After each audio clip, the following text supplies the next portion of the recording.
In this video, we'll go over some of the most common card types.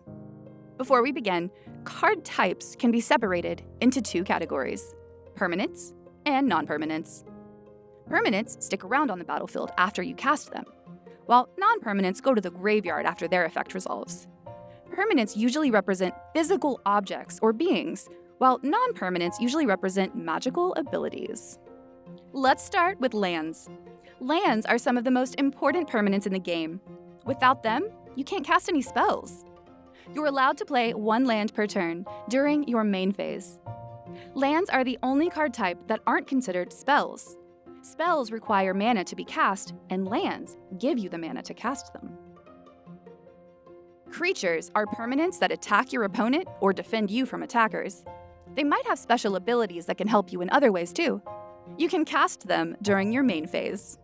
Artifacts and enchantments are permanents that can give various effects. Artifacts usually represent mechanical or constructed objects, while enchantments usually represent lingering magical effects. They can be cast during your main phase. Moving on to non-permanents. Sorceries are powerful magic spells that can affect the board or even players directly. They can only be cast during your main phase and go to your graveyard after their effect resolves. Instants are like sorceries, except you can cast them at any time, even on your opponent's turns. If your opponent passes the turn with a bunch of lands untapped, keep an eye out for a tricky instant.